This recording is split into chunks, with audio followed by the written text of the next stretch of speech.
Galates, épisode 9, la raison d'être de la loi, chapitre 3, versets 19 à 22. Ces 4 versets sont extrêmement profonds, c'est le cœur de l'épître aux Galates. Exceptionnellement, ils méritent un peu plus d'explications. Nous devons les méditer et les reméditer encore, et je vous demanderai un peu plus de concentration et d'avoir le texte sous les yeux. Résumons ce que nous avons vu jusqu'à présent. Les judaïsants prônaient un légalisme pour plaire à Dieu, pour obtenir la vie. Il fallait respecter rigoureusement la loi de Moïse. Paul a mis en évidence que dans l'Ancien Testament lui-même, la loi ne donne pas la vie mais la foi. C'était le texte de l'épisode 7. Il a expliqué ensuite comment la promesse qui repose sur la grâce de Dieu est antérieure et supérieure à la loi. C'était le précédent épisode. Il va donc maintenant expliquer à quoi sert vraiment la loi. D'abord, la loi a été donnée à cause du péché. Son but est de limiter et combattre la puissance du péché qui habite en nous.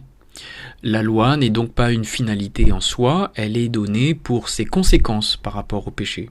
On dit qu'elle est seconde. Ensuite, la loi permet à l'écriture de tout renfermer sous le péché. Ce thème est plus abondamment traité dans l'Épître aux Romains. Ici, il ne fait l'objet que d'un court verset.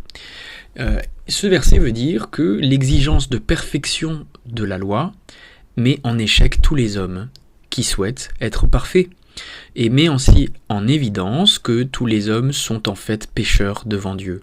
Nul n'est juste, Dieu seul est juste. Nul n'accomplit la loi, Christ seul a pu accomplir la loi.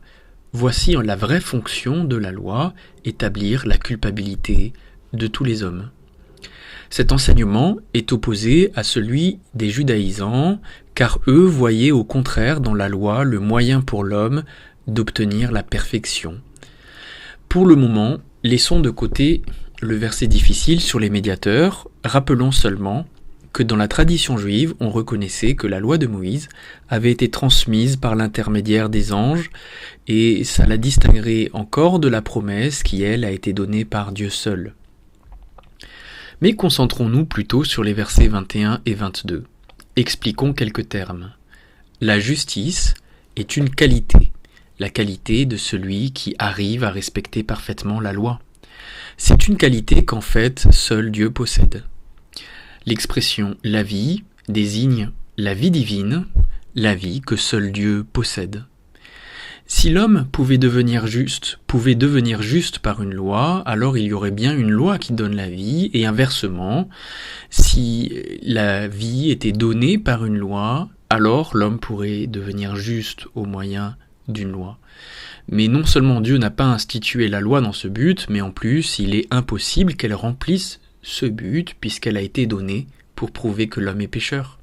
C'est pourquoi la vie et la justice ne peuvent pas venir de nos efforts à respecter la loi, mais ce sont des grâces données par Dieu.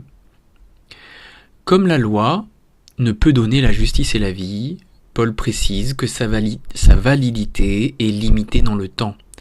Au verset 19, il insiste sur ce « jusqu'à ». Paul insiste donc sur le fait que la loi est une étape transitoire en vue de l'accomplissement de la promesse qui se réalise en Christ. La loi est transitoire parce qu'elle permet d'attendre l'accomplissement, mais au verset 22, c'est aussi une étape qui permet l'accomplissement. Pour finir, le verset 22 précise noir sur blanc que l'héritage promis à Abraham est donné à ceux qui ont la foi et non à ceux qui prouvent leur justice par le respect de la loi. Il dit « afin que ce qui avait été promis soit donné par la foi en Jésus-Christ à ceux qui croient ». Ces 4 versets que nous venons de lire et de commenter sont très profonds, ils forment le cœur de l'Épître aux Galates, il faudrait les relire et les relire encore et encore tout au long de notre lecture.